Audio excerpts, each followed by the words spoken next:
Charlie, thank you. The FBI is investigating after two people were hurt in a shooting involving Border Patrol agents in Portland, Oregon. The shooting happened during a targeted ICE operation. Sources say that agents were conducting a vehicle stop and the driver tried to drive away, hitting an agent. An agent then fired at that vehicle.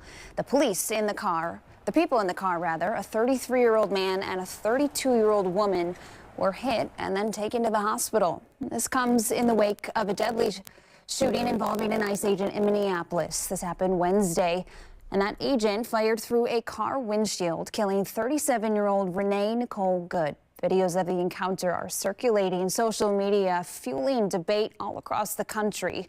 So this footage here, it's sparking national outrage on both sides of the aisle. The videos on social media have spread fast and have fueled competing narratives as to if the ICE agent was being threatened and if the shooting was justified. We spoke with people here in Madison who say even though this didn't happen in Wisconsin, they want more answers.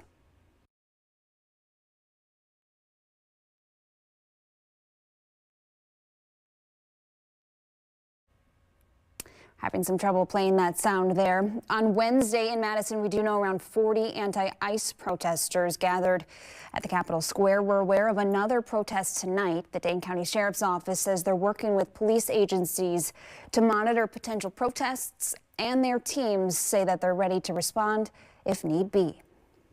We're also hearing from Madison Mayor Satya Rhodes-Conway following the deadly shooting in Minneapolis. In a statement posted to her campaign Facebook page, Rhodes-Conway calls out President Trump, saying that he is, quote, waging war on the American people instead of working with local leaders.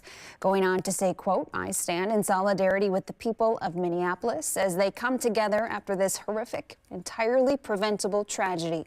The mayor declined to speak with us on camera.